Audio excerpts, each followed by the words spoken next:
आइए देखते हैं मध्य प्रदेश की दोपहर की बड़ी खबरें। आज से सिगरेट के दाम 40% तक बढ़े। फास्टैग में नो योर व्हीकल वेरिफिकेशन की जरूरत नहीं। कॉमर्शियल सिलेंडर की कीमत 50 रुपये बढ़ी। 6 बदलाव आपको बता दें, फरवरी में 6 बड़े बदलाव हो रहे हैं। आज से सिगरेट और तंबाकू प्रोडक्ट्स महंगे हो गए हैं। वहीं अब से नई कार, जीप और वैन के लिए फास्टैग जारी करते समय अब नो योर व्हीकल प्रोसेस की जरूरत नहीं होगी। इसके अलावा 1 फरवरी से 19 किलो वाला कॉमर्शियल गैस सिलेंडर 50 रुपये तक महंगा हो गया है। पहला है जीएसटी बढ़ा, सिगरेट 40% तक महंगी होगी। 3 सितंबर 2025 को किए गए बदलाव के बाद अब 1 फरवरी से पान मसाला, खैनी और गुटखा जैसे तंबाकू उत्पादों पर 40% जीएसटी लगेगा। शेष हटा दिया गया है। अभी तक इन पर 28% जीएसटी के साथ कंपनसेशन शेष लगता था। इससे कुल टैक्स 50% से ज्यादा हो जाता था।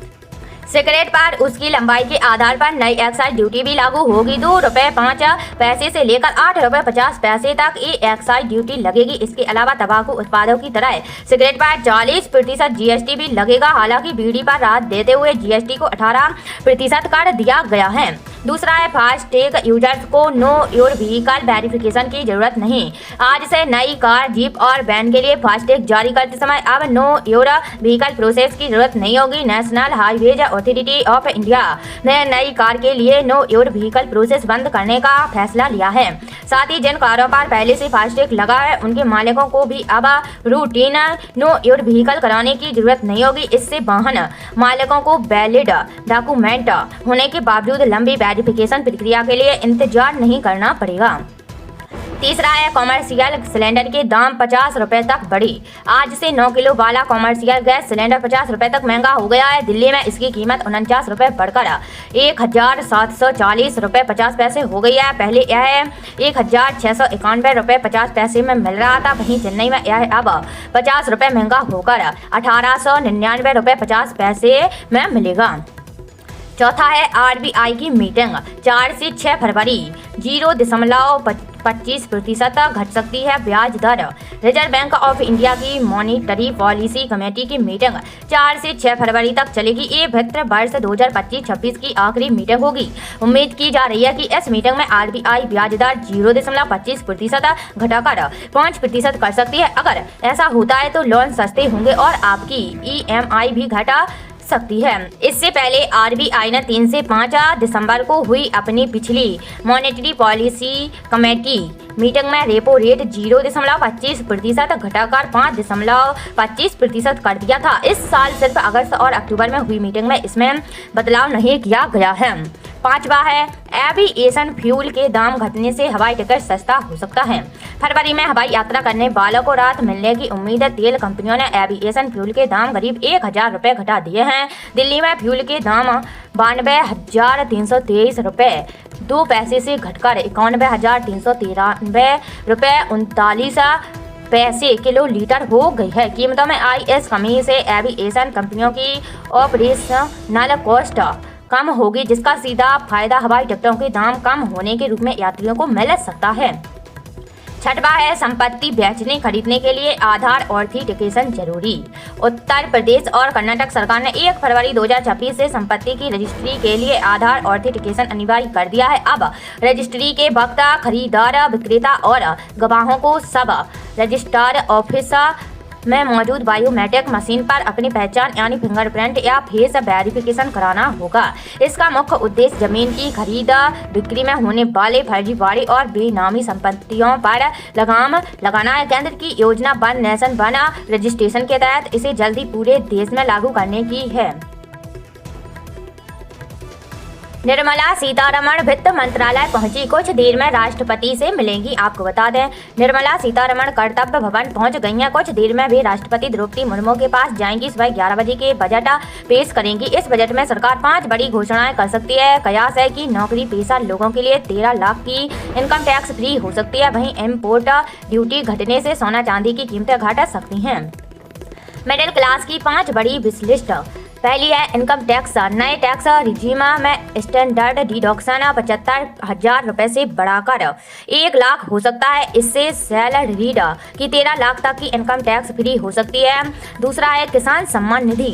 पीएम किसान योजना की राशि 3,000 रुपए बढ़ाकर 6,000 से 9,000 रुपए की जा सकती है। बीते करीब 2 से 3 साल से इसे बढ़ाने की बात हो रही है। तीसरा है रेल इंफ्रास्ट्रक्चर। वेटिंग लिस्ट कम करने के लिए 300+ नई अमृत भारत और वंदे भारत ट्रेनों का ऐलान हो सकता है। रेलवे को अब तक का सबसे बड़ा फंड मिल सकता है। चौथी है पीएम सूर्य घर योजना। बजट में 2 किलोवाट तक के सोलर सिस्टम पर सब्सिडी को 30,000 रुपए प्रति किलोवाट से बढ़ाकर 40,000 करने का ऐलान हो सकता है। पांचवा है आयुष्मान भारत। आयुष्मान भारत योजना का दायरा बढ़ाया जा सकता है। अभी 70 साल से ऊपर के बुजुर्गों को इस योजना का फायदा मिल रहा है, जिसे घटाकर 60 साल किया जा सकता है। एमपी में वेस्टर्न डिस्टर्बेंस सक्रिय। धार, ग्वालियर और मुरैना में बारिश। आपको बता दें मध्य प्रदेश में मौसम का मिजाज बदला हुआ है। कोहरे के बीच रविवार को ग्वालियर, मुरैना और धार जिले में बारिश हुई। मौसम विभाग के अनुसार श्योपुर और मुरैना में ओलावृष्टि की संभावना जताई गई है। आंधी की रफ्तार 30 से 40 किलोमीटर प्रति घंटा तक रह सकती है। वहीं 4 दिन तक प्रदेश में माठा गिरने के असर हैं। इसके अलावा भिंडा, दतिया, श्योपुर, गुना, अशोकनगर, निवाड़ी, टीकमगढ़, छतरपुर, नीमच, मंदसौर, आगर मालवा और राजगढ़ में आंधी बारिश की संभावना है। भोपाल, इंदौर, सागर, विदिशा, उज्जैन और रतलाम में बादल छाए रहने की संभावना है। इससे पहले छतरपुर, पन्ना, सतना और रीवा में सुबह मध्यम कोहरा रहा, जबकि भोपाल और इंदौर में भी कोहरे का असर दिखा। वहीं प्रदेश में कड़ाके की ठंड के बीच श्रद्धालु माघ पूर्णिमा का स्नान करने नर्मदा के घाटों पर पहुंच रहे हैं। पश्चिमी विक्षोभ और जेट स्ट्रीम का असर। मौसम विभाग के मुताबिक पश्चिमी विक्षोभ के सक्रिय होने से यह स्थिति बनी है। 2 से 5 फरवरी के बीच इसका असर ज्यादा रहेगा, जिससे 10 फरवरी तक कहीं कहीं बारिश हो सकती है। साथ ही जेट स्ट्रीम हवाओं के कारण प्रदेश में सर्द हवाएं चल रही हैं और दिन के तापमान में गिरावट दर्ज की गई है। बीसी में मुख्यमंत्री के निर्देश, किसानों से लगातार संवाद करें। कलेक्टर। आपको बता दें सभी कलेक्टर लगातार किसानों के साथ संवाद करें और मंडियों का निरीक्षण भी करते रहें। कृषक कल्याण वर्ष में पूरा फोकस कृषि उत्पादों के लिए नए बाजार ढूंढने में हो। साथ ही ये प्रयास हो कि खेती के उत्पादों का मूल्य संवर्धन कैसे हो। कृषि उत्पादों के लिए पूरी कॉमर्शियल चेन भी विकसित की जाएगी। यह निर्देश मुख्यमंत्री डॉक्टर मोहन यादव ने दिए हैं। उन्होंने शनिवार को वीडियो कॉन्फ्रेंसिंग से प्रदेश के सभी कमिश्नर कलेक्टर्स को संबोधित करते हुए कहा कि इस वर्ष किसानों को गर्मी की मूंग की जगह अधिक से अधिक रकबी मात्रा में मूंगफली और उड़द की फसल लेने के लिए प्रोत्साहित किया जाए। जलवायु, ऊर्जा और सतत कृषि को बढ़ावा देने के लिए ई विकास पोर्टल के बारे में जानकारी दें। कृषि सेक्टर में वित्त के नए स्रोत उपलब्ध कराने के लिए private public partnership, corporate social responsibility fund जैसी योजनाओं से संसाधन जुटाए जाएंगे। अगले 2 साल प्रदेश में 50 मेडिकल कॉलेज हो जाएंगे। इधर मुख्यमंत्री डॉक्टर मोहन यादव ने शनिवार को 2 कार्यक्रमों में भाग लिया। मुख्यमंत्री डॉक्टर यादव ने गुड़ में 1 करोड़ 80 लाख रुपए से बने भैरवनाथ मंदिर एवं परिसर का लोकार्पण किया और रीवा में सुपर स्पेशलिटी हॉस्पिटल के पास 350 करोड़ रुपए के नवीन मेडिकल कैंपस का भूमि पूजन किया है। उन्होंने कहा कि सरकार धार्मिक स्थलों के विकास के लिए प्रतिबद्ध है और सांस्कृतिक धरोहरों के संरक्षण के साथ आधुनिक विकास को आगे बढ़ाया जा रहा है। मुख्यमंत्री डॉक्टर यादव ने भैरवनाथ मंदिर को आस्था और प्राचीन विरासत का जीवंत प्रतीक बताया। मेडिकल कैंपस कार्यक्रम में उन्होंने कहा कि वर्ष 2003 से पहले जहां प्रदेश में 5 मेडिकल कॉलेज थे, वहीं अगले 2 वर्षों में इनकी संख्या 50 हो जाएगी।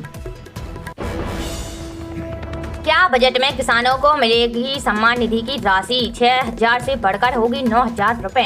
जाने अपडेट। आपको बता दें आज केंद्र सरकार द्वारा केंद्रीय बजट 2026-27 पेश किया जाना है। ऐसे में हर वर्ग को इस बजट से बड़ी उम्मीदें संभावना जताई जा रही है कि केंद्र की मोदी सरकार बजट में प्रधानमंत्री किसान सम्मान निधि योजना की राशि बढ़ाने के साथ कृषि क्षेत्र के लिए कई बड़े ऐलान कर सकती है। हालांकि इसको लेकर कोई आधिकारिक बयान या अपडेट सामने नहीं आया है।